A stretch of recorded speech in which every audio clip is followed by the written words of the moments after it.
Sam Bennett of the Calgary Flames joining us on the desk, a disappointed Antonio Brown fantasy football owner on this rather odd just Thursday. found out.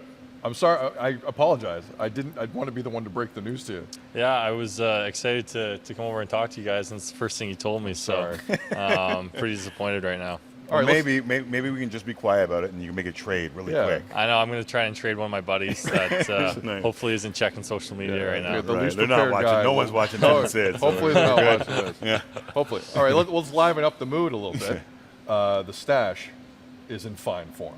Oh, thank you. So what's the plan going forward? Does it go into the season? Is it what are your thoughts? Yeah, I've just recently started to grow it back a little bit, and I think I'm probably going to bring it back during the season. I'll definitely bring it back for Movember. Definitely. Nice. But it got pretty hard to maintain at the end of last year. It got legendary, like at the end of last year. Oh, I know it was very long. It was a pain eating some burgers and any sandwich food. That's what I don't get about you guys doing this. I appreciate the look. Movember's a great cause, but like the day, like for the day to day, like there's food stuck in it. Like how do you guys maintain it? Oh, it's tough. It starts to smell. You got to shampoo it, conditioner. You got to do it all.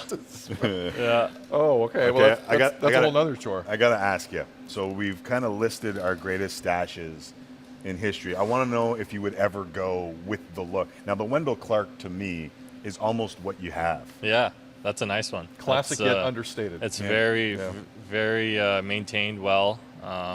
Very full. I like it. He evolved it into a little bit of a handlebar as well. Yeah. It's a Cal Clutterbuck with the little soul patch underneath. Yeah. Not bad. Not bad. All right. I think that one's a huge mistake, personally. But we all know Lanny. That's the one I was going for. I didn't get to that level. So that's the landmark? Yeah, I mean that's the goal. I don't know. Have you asked for tips? Have you gone to the source and said, how do you do that? I think you just said you just got to keep going. You just can't give up. And I've given up a couple times, so I don't know if I'll ever get there. It's about intestinal fortitude. It's about battling through. Yeah, exactly. So Lanny is the landmark. Did you gorilla monsoon the growing of the mustache? I did. Intestinal fortitude. That's pretty good. That's pretty good. Okay, so let's get to the team. End of the year last year, obviously it was what it was after a spectacular regular season. Having had months to think about what happened. What happened? I mean, at this point, it's still hard to pinpoint. I think it was a combination of a couple things. I mean, our team was at such a high during the whole year. I think we might have taken our foot off the pedal a little bit going into the last couple games of the season, and we started to sit back a little bit. And Colorado, they came out flying. They went into the playoffs on a high, and they were flying around the ice, and we were kind of a step behind, I think, for the majority of the games, and it ended up costing us. Do you think that's the learning point, is to make sure that you guys do not let up this year? Because obviously it's a disappointment, but you can learn from every piece of adversity in your career. Do you think moving forward, that's what you guys take away from having gone out in the first round? Yeah, absolutely. Yeah. I mean, we had a great team, an unbelievable team, the best team I've been a part of. So, we know we messed up. We know how good our team was, and I think if we were to learn something from last year, that'd be the main thing. Right. People were expecting change after that kind of finish. At least some of the fan base was. And it hasn't played out that way. Were you bracing, just in a general sense, not about you specifically, but bracing for that type of change in the roster by the time you guys report here over the next little while? No, I wasn't really expecting too much change. Okay. Like I said, our team was unbelievable all year, and we didn't show up at the right time, and we're going to learn from that. But I think everyone in our locker room, everyone around the team, we all still believe in each other. And I was just back in Calgary seeing all the guys, and it's as confident as I've ever seen a team going into training camp. So we still all believe in each other. Calgary and Edmonton don't share much, but a couple guys have switched spots. You guys add a guy like Milan Lucic. What can he bring to your squad? Well, I mean, he's a force out there. when he's playing hard and being physical, he's intimidating out there. And I know anytime I used to play against him, I always had my head up, looking around, just to, you never know when he's out there. So he's going to be a big help to our team, I think. Mark Giordano was another massive bright spot for you guys, and really one of the most liked guys I find in terms of his own group in the National Hockey League. To see him take home the Norris like that, what was going through your head? Oh, it's awesome. I'm so happy for him. He's one of the best guys I know, one of the best pros I know, and for him to be doing what he's still doing at 36, it's absolutely incredible. I'm just amazed and by what he does and the work he puts in every day. So really happy for him. I think people like him a lot because of his story and how hard he has had to work and how long it took him to get to the spot. I mean, undrafted in the OHL, undrafted in the NHL. Here he is, a Norris Trophy winner. Do you feel like you can kind of look at his career and say, maybe you had to take a couple steps, but I'm starting to find my niche and my way in this league as well? Yeah, for sure. I mean, we definitely had different roads to the NHL, but I haven't had the early success in my career that I might have hoped at this point.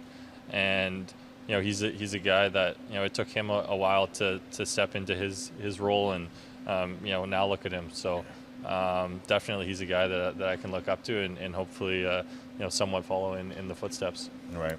I find a lot of Canadian teams heading into camp have an issue, and normally it's contractual.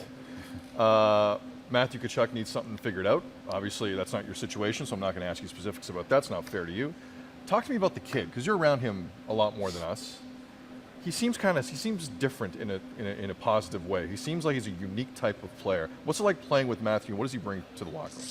He's great. He's he's loud in the locker room. He likes to talk and joke around a lot. But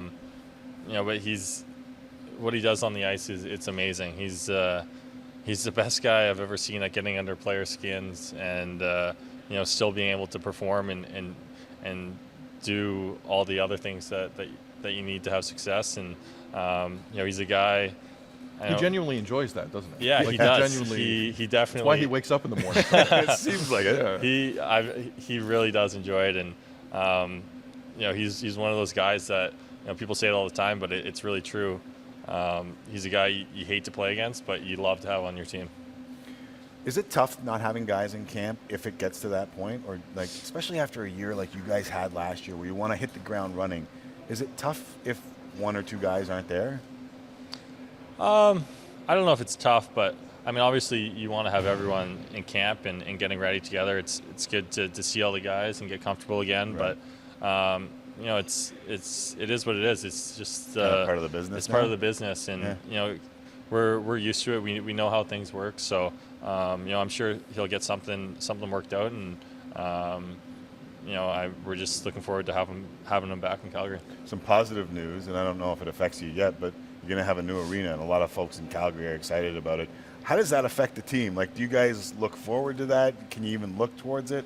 Or is it just something in the future that you'll adjust to? I mean, we're excited about it. I don't know how long it's going to take to get built. I actually golfed with the guys that are going to be building it. So nice. Yesterday we had our charity golf tournament.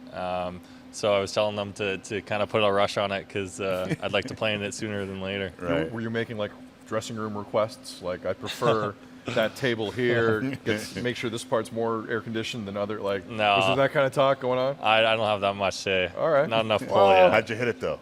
Pardon me? How did you hit it? Playing some golf? Yeah, not great. Spraying a little bit.